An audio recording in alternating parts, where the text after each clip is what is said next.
Jadi memajukan Ridwan Kamil dan Suswono ini sepertinya dianggap oleh beberapa partai adalah ancaman atau sedang membesarkan anak macan.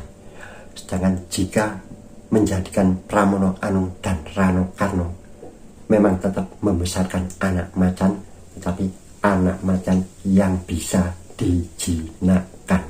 Apakah menurunnya elektabilitas Ridwan Kamil Suswono ini memang disengaja untuk menggembosi Partai Golkar?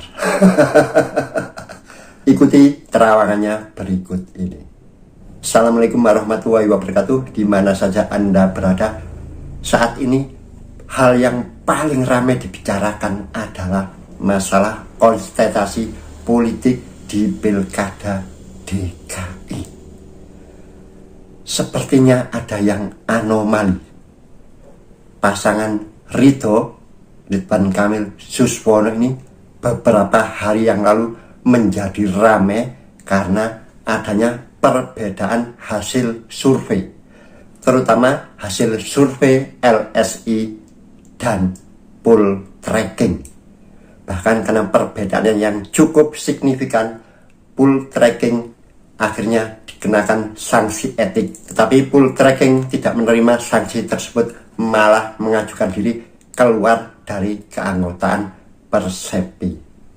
Hasil survei LSI menempatkan Pramono Anung itu pada elektabilitas paling tinggi, yaitu 41,6%.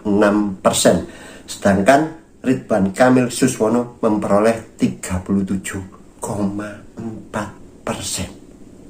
Poll tracking merilis hasil yang sangat berbeda. Pasangan RK Suswono justru mendapatkan elektabilitas paling tinggi, bahkan angkanya cukup signifikan, bisa jadi membuat satu putaran saja, yaitu 51,6%. Sedangkan untuk Pramono Anung dan Rano sebesar 36,4%. Sepertinya hasil survei ini kan menguntungkan ya. Tetapi kenapa Pak Suswono justru yang merespon? Kemungkinan ada kesalahan etik. Kalau margin of error antara beberapa survei itu berkisar antara 1-2% itu wajar. Tetapi ini memang sangat berbeda. Kalau dari survei Litbang Kompas, pasangan Ridwan Kamil dan Suswono beserta Pramono Anung dan Rano ini selisihnya tidak terlalu jauh. Litbang Kompas mencatat Pramono Rano unggul 38,3%, Ridwan Kamil Suswono 34,6%. Tapi kenapa yang menarik tadi yaitu kenapa Pak Suswono itu sepertinya mengkritik hasil survei yang hasilnya baik bagi dirinya. Ini hal yang menarik. Menurut saya memang ada beberapa alasan survei itu mempengaruhi pada pemilih yang belum memutuskan. Bisa jadi hasil survei yang tinggi itu mempunyai pengaruh yang disebut bandwagon effect, yaitu orang akan ikut-ikutan memilih yang tertinggi, memilih yang terbaik. Tapi bisa jadi orang yang kritis akan berpikir kemungkinan survei tadi memang sengaja disetting untuk menjatuhkan lawan. Nah, yang berpikir kritis ini kemungkinan sangat besar di Jakarta karena sesuai tingkat pendidikan lapisan masyarakatnya yang lebih kompleks, lebih heterogen, lebih tinggi tingkat sosialnya di Jakarta. Jadi sangat hati-hati sekali, kemungkinan Pak Suswono itu melihatnya justru ini membuat nanti blunder bagi pasangannya Rito ini. Kemudian di tanggal 26 Oktober Suswono melakukan blunder membuat candaan janda kaya raya dengan pemuda pengangguran yang menuai kontroversi. Tetapi uniknya justru dari FPI malah membela.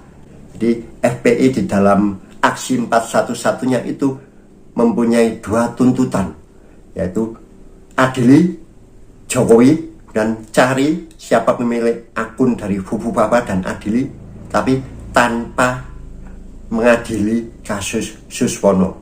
FPI menganggap kasus Suswono itu tidak sama dengan kasus Ahok. Ketua FPI menantu dari Habib Rizik Syihab ini mewanti-wanti jangan sampai kita itu ikut narasi yang digaungkan oleh para pendukung Ahok saat itu, yaitu kita harus menghukum Suswono karena sama-sama menistakan agama. Dia menilai bahwa kasusnya berbeda, apalagi Suswono juga langsung menyampaikan permohonan maaf. Jadi kasus ini menurut saya memang tidak terlalu signifikan, tetapi yang jadi menarik akhirnya apa? Ridwan Kamil juga mendapat dukungan dari FPI. Suatu hal yang menurut saya sangat bisa jadi menjadi blunder ke depannya, yang sudah jelas-jelas kemarin melakukan politik identitas. Apakah Ridwan Kamil dan Suswono nanti akhirnya terpaksa harus riding the wave, mengendarai topik, mengendarai isu politik identitas lagi untuk memenangkan pertarungan di Pilkada DKI. Seperti saya sampaikan, penunjukan Pramono Anung dan Rano Karno itu menurut saya sangat luar biasa. Itu berdasarkan kontemplasi dari Ibu Megawati. Sangat besar pengaruhnya di konstelasi kali ini. Seperti diketahui, Sidul Rano Karno itu sudah identik dengan masyarakat Betawi di dalam filmnya Sidul Anak Sekolahan. Sedangkan Pramono Anung dianggap bisa mampu menjembatani perpecahan yang selama ini terjadi setelah Pilpres kemarin, menjembatani para pemilih yang pro Jokowi dan pemilih yang pro PDIP. Karena Pak Pramono orang yang tidak pernah menjelek-jelekan Pak Jokowi dan selama ini bekerja sama dengan Pak Jokowi sebagai menterinya. Ini yang paling menarik. Alhamdulillah ada dua fakta menarik beberapa hari yang lalu. Yang pertama adalah seperti yang dinyatakan oleh Pak Ade Armando, bahwa fakta di lapangan sepertinya dukungan ke Ridwan Kamil dan Suswono ini hanya setengah hati. Kim sepertinya tidak mencurahkan segala tenaga dan kemampuan untuk mendukung pasangan Ridho ini. Lah kok aneh. Katanya dana kampanyenya hanya sekitar 80 miliar. Itu jumlah yang sangat kecil untuk ukuran Pilkada DKI. Fakta di lapangan, sedikit sekali baliho dari pasangan Ridho ini jika dibandingkan dengan baliho pasangan Pramono Rano Karno. Terus fakta kedua adalah kedatangan atau berangkatnya Pak Jokowi dengan Ibu Iriana ke Jakarta, yang saat itu berbarengan dengan pengumuman kepengurusan baru DPP Golkar. Isu yang berkembang adalah kemungkinan Bapak Jokowi dan Mas Gibran ada di dalam susunan kepengurusan DPP pimpinan Bahlil. Ternyata semuanya meleset. Terus apakah ini ada korelasinya dengan semua fenomena merosotnya dukungan atau elektabilitas terhadap pasangan Ridho ini? Sepertinya ada. Dan kayaknya menurut terawangan saya ini adalah penggembosan sistematis terhadap Golkar atau penusukan Golkar dari belakang. Siapakah yang melakukannya? Mari kita tengok ke belakang. Di dalam politik tidak ada musuh dan lawan yang abadi. Yang abadi adalah kepentingan.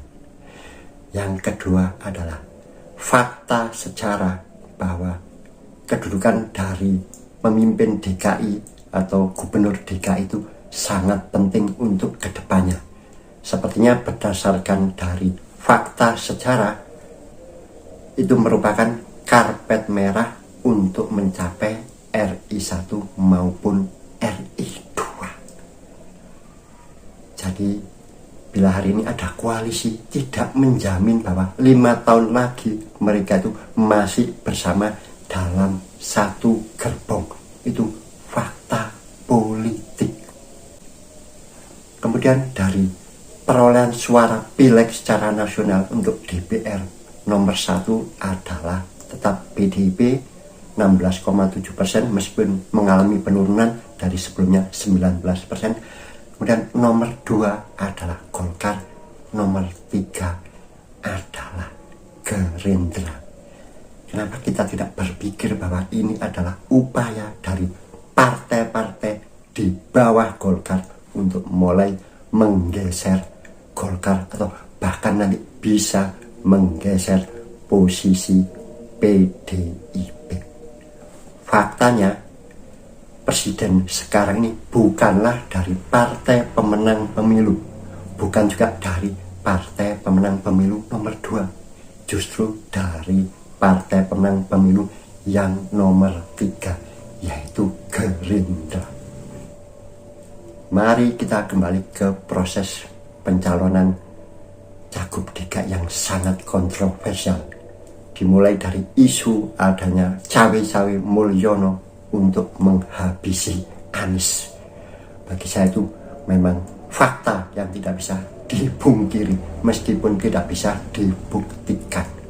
Karena memang Anies Baswedan lah yang mempunyai potensi paling besar untuk maju lagi, karena elektabilitasnya yang tinggi, apalagi kemarin sudah berhasil masuk di dalam kertas suara. Itu artinya namanya sudah ada di benak pemilih, dan itu harus kita hentikan. Terutama ada kepentingan yang lebih besar, yaitu jangan sampai orang-orang di belakang Anies yang mayoritas orang yang tidak mendukung perbedaan, yang suka memainkan politik identitas, itu bisa memimpin bangsa yang berbineka tunggal ika ini. Itu kepentingan utama menurut saya yang bagaimanapun harus kita dukung, karena faktanya Anies adalah cuman nunut, tidak punya partai sendiri. Dia hanya numpang gerbong partai lain. Itu yang jadi sangat berbahaya.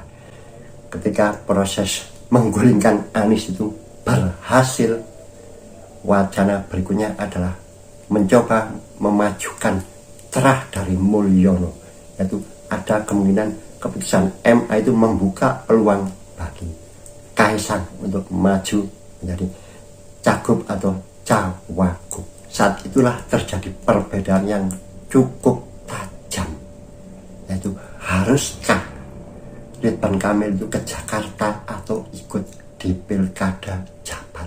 Ini yang perlu kita cermati. Kenapa Hartarto itu sepertinya digulingkan dari Ketua Umum Golkar? Karena Hartarto sepertinya bersikukuh untuk menjadikan Ridwan Kamil tetap berlaga di Pilgub Jabar. Karena berdasarkan elektabilitas memang paling tinggi di Jabar. Sedangkan Hartarto mewacanakan mengusung Yusuf Hamka bisa berpasangan dengan Kaisang untuk di Pilgub DKI. Mengapa ini membuat gerah Gerindra? Karena jika Ridwan Kamil itu tetap maju di Pilkada Jabar, maka sangat mungkin Deddy Mulyadi yang diusung Gerindra itu pasti kalah.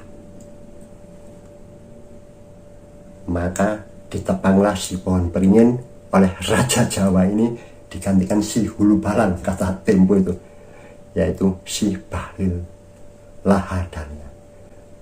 Maka muncul juga isu bahwa kemungkinan Pak Jokowi akan menduduki, Pak Jokowi dan Mas Gibran akan menduduki kepengurusan di DPP Golkar. Ternyata faktanya juga tidak benar. Ketika putusan MK 60 keluar itu, maka berubahlah semua konstelasi politik. Partai yang berkoalisi di GIMS di beberapa daerah pun pecah. Mereka merasa inilah saatnya bisa menunjukkan, memajukan kadernya sendiri. Gampangnya juga bisa menguatkan lagi elektabilitas dari partainya. Dan sepertinya di DKI itu juga seperti itu. Kim sepertinya sudah mulai pecah. Beberapa sumber menyebutkan beberapa kader dari PKB dan Nasdem itu mendukung Pramono Anung. Kenapa wacana memajukan Ridwan Kamil dan Suswono ini sepertinya setengah hati? Ya karena fakta di lapangan akhirnya berubah setelah adanya putusan MK 60 ini. Akhirnya terah dari Mulyono tidak bisa maju, Kaisang tidak bisa maju. Terpaksa harus memajukan Ridwan Kamil dan dengan terpaksa harus mengusung Suswono. Karena harusnya Kim tidak akan mengusung ini karena ini kan dari pihak yang berseberangan kemarin di Pilpres. Tapi mengingat PKS adalah penguasa terbesar di DKI, dengan sangat terpaksa Ridwan Kamil dipasangkan dengan Suswono. Artinya yang ada di situ hanya wakil dari Golkar, yaitu Ridwan Kamil. Kalau kita kembali ke belakang tadi bahwa posisi gubernur DKI itu adalah karpet merah untuk RI1 maupun RI2. Jangan-jangan sekarang partai itu berpikir, kenapa kita harus membesarkan anak macan?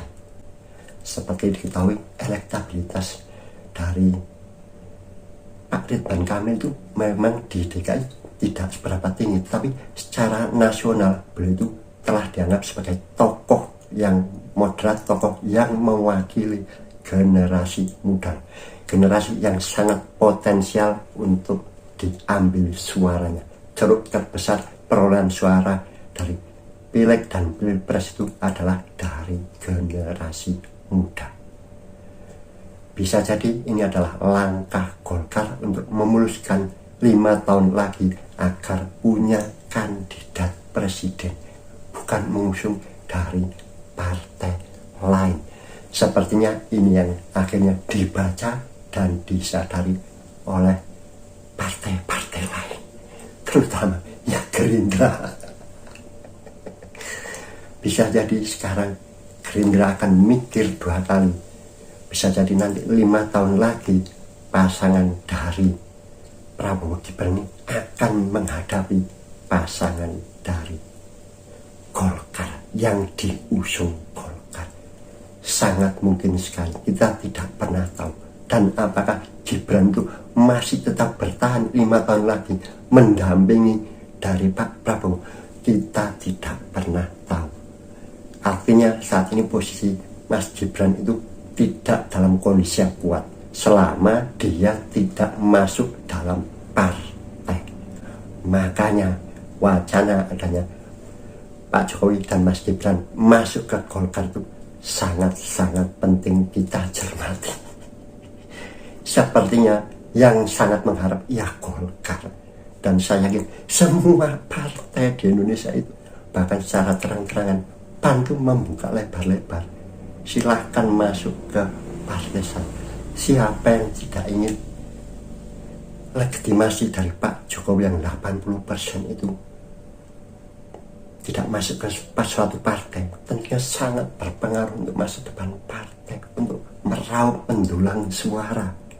Itu kayaknya yang dibaca oleh semua partai.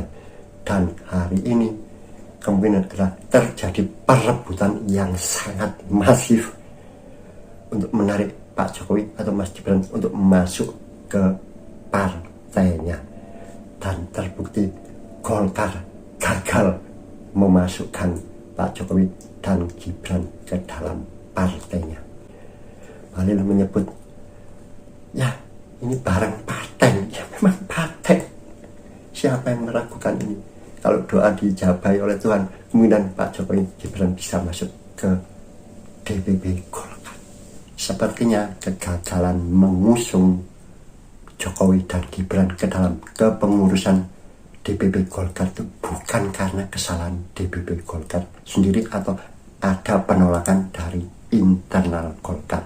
Saya yakin semua partai itu sangat mengharapkan adanya masuknya terah Jokowi ke dalam kepengurusan partainya.